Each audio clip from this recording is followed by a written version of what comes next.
Good afternoon and welcome to CEC Gurukul lecture. In continuation with the series on sociological research method, in today's lecture we are going to discuss on objectivity in the social science. And to understand objectivity in the social science, we are going to refer to Emile Durkheim's work, The Rules of Sociological Method. Because Emile Durkheim, as a sociologist, was trying to kind of give us an understanding of how we study social reality. And for him, belonging to the positivist school, he was trying to give us a science of society which was based on the study of social fact. So, we will understand objectivity as explained in the work of Emile Durkheim. So, Emile Durkheim was a French sociologist who rose to prominence in the late 19th and early 20th century. Along with Karl Marx and Max Weber, he is credited as being one of the principal founders of modern sociology. And when we look into positivism, we first have to understand the core argument that Durkheim makes, or what was the objective of his study. So, for Durkheim, all elements of society, including morality and religion, are part of the natural world and can be studied scientifically. So, as I said, belong to the positivist school, where the aim was to develop a science of society, and sociology as a science of society was studying the natural world just as we study the scientific world. So, the fundamental element of this science was to develop a method for the study of social reality, and this sociological method which he formulated was specifically to give sociology a scientific character, or to kind of make it as an objective study of social reality. So, when we look into Emile Durkheim and we read the rules of sociological method, we need to keep in mind that Durkheim was trying to formulate sociology as objective science. What does this mean? He means that it should conform to the models of other sciences, and here the sciences are the physical sciences. So, as we have classification, observation, we are called in the physical sciences the same the social sciences are supposed to do. So, he kind of creates a rigorous sociological method for doing this, and he says a science of the society or an objective study of society requires two prerequisites. One, the subject of sociology must be specific, because you are not kind of trying to understand everything and under the earth kind of every social the complex structure. And number two, it must be distinguished from subjects of other sciences. So, it is kind of having a unique subject for its study. The second objective way in which he kind of develops this sociology objectivity of social science is that once we have identified the subject, the next step is that this subject of study, which is specifically unique to the discipline of sociology, must be observed and explained. Now, similar to the ways in which facts are observed and explained in other sciences, for Durkheim, now when he says that you should have a subject of study which is unique only to the sociology, this unique subject of study in sociology he termed as social fact, and this social fact must be regarded as thing. Why thing? Because it had to be objectively studied. Now, if we look into the book where he is making reference to the methods, or he is studying the social fact, it is important to understand the context in which the text was written. So, this text, The Rules of Sociological Method, was published as a series of articles in a philosophical journal and then as a book in 1895. This is a manifesto for sociology intended to establish its credential as a natural science, to provide a rationale and a guiding principle for future research. So, we need to keep in mind as student of sociology that sociology was a young discipline, it was emerging, and Durkheim, as a founding fathers of sociology, was giving us an organized methodology for study of social reality, and this methodology was objectivity, that you need to study social fact as thing, observe, classify, compare, and then arrive at your analysis. Now, this text, that is the rules of sociological method, was written with the goal that sociologists should engage in specialized studies that would ultimately transform the various social sciences into systematically organized branches of a unified social science. It was a result of Durkheim's own project of establishing sociology as a positivist social science. Durkheim suggests two central theses without which sociology would not be a science. So, he was very clear in his focus that sociology was a scientific study of society. The focus was on objectivity, and he kind of tells us that you need to kind of, as sociologists, kind of focus on sociology as a science, or to be a science, one has to have specific object of study. And if we look into other subject, like philosophy or psychology, sociology has its proper object of study as social fact. Number two, it must respect and apply a recognized objective scientific method, bringing it as close as possible to the other exact sciences. This method must at all cost avoid prejudice and subjective judgment, and that is why he is calling it as objective study. For Durkheim, the entire methodology or the sociological methodology is to understand social facts, what are social facts, how you study social fact, and through social fact how you arrive at an objective study of society. So, if we look into the sociology, is basically the study of social fact. And if we go to his other text that he has written, he makes reference to the idea that society is a sui generis reality, or a reality unique to itself and irreducible to its composing parts. It is created when individual consciences interact and fuse together to create a synthetic reality that is completely new and greater than the sum of its part. So, basically he was kind of influenced by the organic analogy and diffuseness, in the sense that he was kind of looking at the integrated whole, and to kind of maintain that integrated whole, he talks about the part and the total. So, each part are connected to the total, and each part has its own functions. So, the proper functioning of the parts would lead to the maintenance of the whole. So, society as sui generis is a reality, and this reality can be understood in sociological terms and cannot be reduced to biological or psychological explain. So, that is why he is saying that sociological method is unique to the discipline of sociology, because the subject is very unique to the discipline, plus the methodology is also not what other sciences are doing. So, it has its own methodology of understanding the social reality. The fact that social life has its quality would form the foundation of another Durkheimian claim, that human societies could be studied scientifically.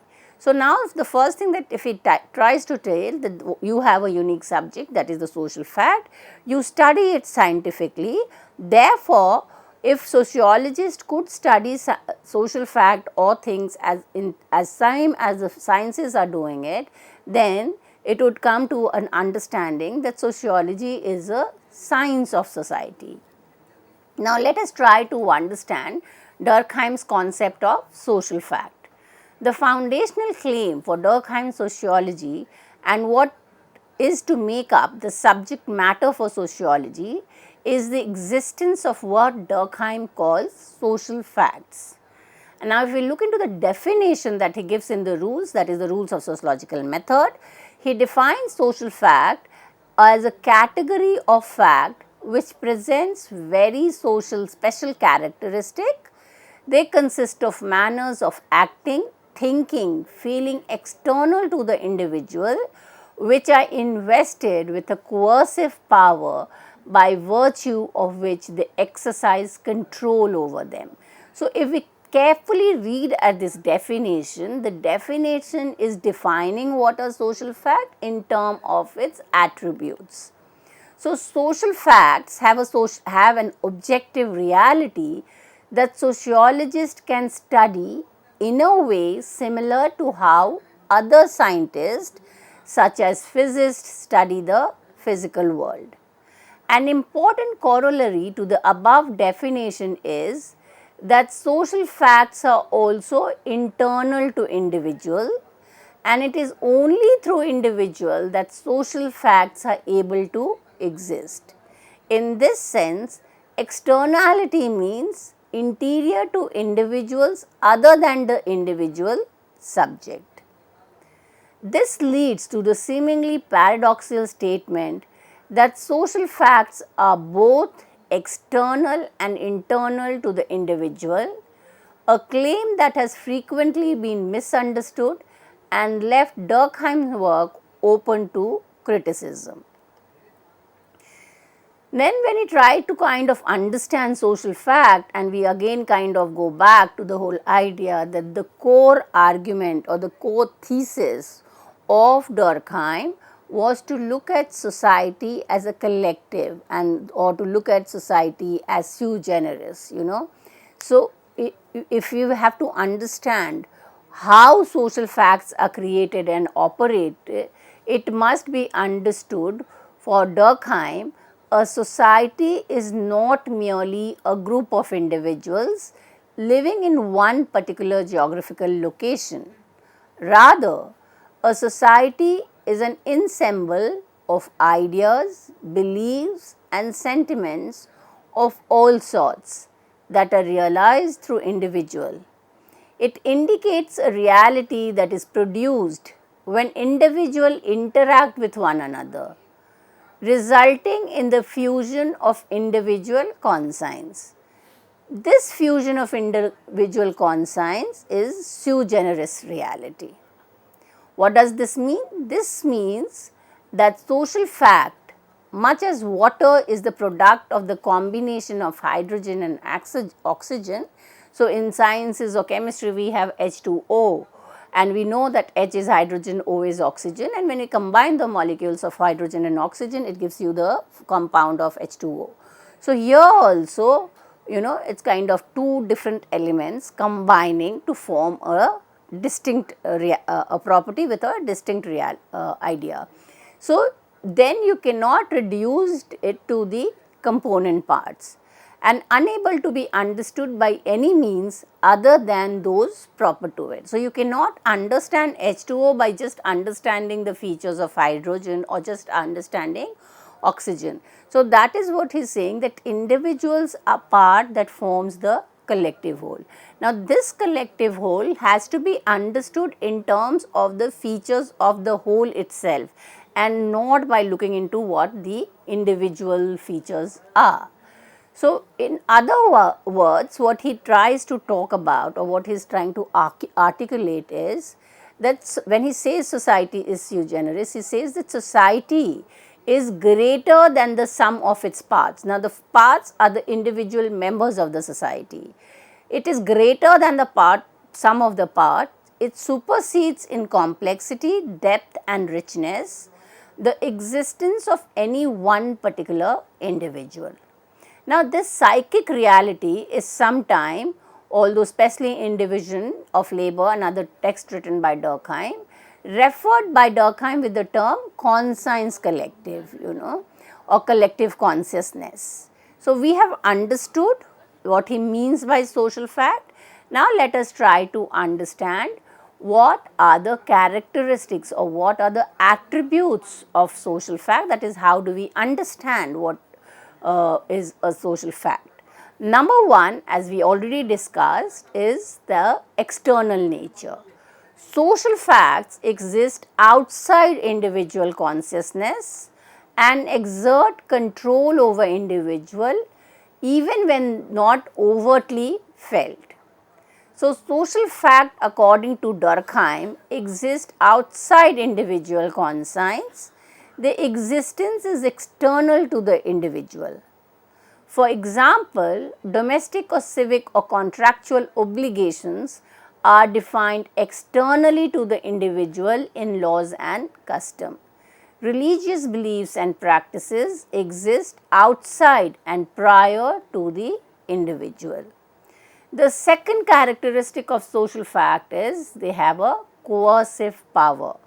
Coercive is that it has a force which is invisible. You cannot kind of see the force, but you can feel the force. It exerting a kind of a coercive power to behave in a certain manner. And it is recognized, social facts become significant is because it has it can force itself on individual. This coercion can manifest through legal sanctions or social consequences such as isolation or ridicule. They are commanding and obligatory for all. Why? Because it is external to individual, does not belong to anyone. So, it commands and it you have to accept that. There is a constraint. So, when we are in a crowd, a feeling or thinking imposes itself on everyone. For example, the institution of law, education, belief, etc. are already given to everyone from without. The third is collective phenomena. Social facts are defined by the collective nature rather than mere individual actions. They reflect societal norms, values that shape behavior. And here is when he talks about collective fact, that he will also talk about deviant behavior, which is not the average, it is outside of the average behavior, it becomes a deviant behavior. So, when we talk about collective behavior, the phenomena is typically social because its base is subject as a group, as a whole and not individual in particular. A social fact is that which has more or less a general occurrence in a society. So, it is not an individual thought or it is not an individual desire, it is rather eminently social because the source of this idea is coming from the collective. An individual takes birth in a society and leaves it after death. However, social facts are already given in a society irrespective of individual birth, and they will continue to exist irrespective of the birth or death of an individual. For example, language, religion. So, these are kind of sui generis or the are not dependent on the individual lives, births and death. And these institutions or social facts will continue to perform their functions irrespective of individuals' presence or absence. So, social facts are independent of personal features of individual or universal attributes of human nature. For example, beliefs, feeling and practices of the group taken collectively. Now, once we have defined social fact, understood the characteristic, the next is to understand the types of social fact that Durkheim mentions. Durkheim saw social fact as lying along a continuum. First, on one extreme are structural or morphological social phenomena. They make up the substratum of collective life. By this he meant the number and nature of elementary parts of which society is composed of, the way in which the morphological constituents are arranged and the degree to which they are fused together. Secondly, they are institutionalized forms of social fact. They are more or less general and widely spread in society. The institutional facts represents the collective nature of society as a whole. Under this category fall legal and moral rules, religious dogmas and established beliefs and practices prevalent in a society. Third, he talks about social facts which are not institutionalized. Such social facts have not yet acquired crystallized form. They lie beyond the institutionalized norms of society. Also, this category of social facts, that is the non-institutionalized social facts, have not attained a total objective and independent existence comparable to the institutionalized ones. Also, their externality to an ascendancy over and above the individual is not yet complete. Now, these social facts have been termed as social currents. For example, sporadic currents of opinion generated in specific situation, enthusiasm generated in a crowd, transitory outbreaks in an assembly of people, sense of indignity or pity aroused by specific incidents. So, these he terms as non-institutionalized social facts or social currents. All the above mentioned social facts form a continuum and constitute the social milieu of society. When we talk about types, the most important is to understand the distinction that Durkheim makes between normal and pathological social fact. A social fact is normal when it is generally encountered in a society of a certain type at a certain phase of its evolution. Every deviation from this standard is pathological. For example, some degree of crime is inevitable in any society. Hence, according to Durkheim, crime to that extent is normal. However, an extraordinary increase in the rate of crime is pathological. So, if we look into this, since he was talking about objectivity, he is more kind of considered about the rate, the numbers. So, crime can be normal because every society some form of crime will occur, but when that rate increases at a substantial number, then it becomes pathological. And why is he calling it pathological?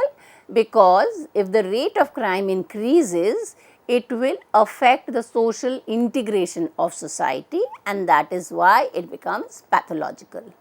So, it basically what he meant was that pathological facts leads to the weakening in the moral order of society. Example of social facts which are kind of institutionalized are law, and it is enforced. But when we talk about the other examples are moral rules, that is shared beliefs, rights and wrong, social institutions, because every institution has its own pattern of social behavior like family structures or religious organization. Another type is social norms, accepted ways of behaving in specific institution. Another distinction or types is between material and non-material social fact. Material social facts such as styles of architecture, form of technology and legal codes are directly observable. Durkheim saw social fact along the continuum of materiality, that is those that can be observed, those that can be classified, and those which cannot be was clubbed into the non-material. So, the material facts are population size, density, channel of communication, housing arrangement. Non-material social facts are found in the minds of individual. When people begin to interact in complex way, the interaction will obey laws of their own. Durkheim understood non-material social facts through material morphological component and non-material social facts such as bureaucratic norms. So, when we come to this understanding of objectivity in social science by reading Durkheim's rules of rules of sociological method, we know that what he is trying to understand is that it is an objective study of reality. So, it is not subjective. Social facts are complex, multifaceted and involve measures difficulty. So, we need to kind of understand why he is giving us a methodology which is focusing on objectivity in social science. For a better comprehension, it is advised that we read the original text, the rules of sociological method. With this, I come to an end of this lecture. Thank you.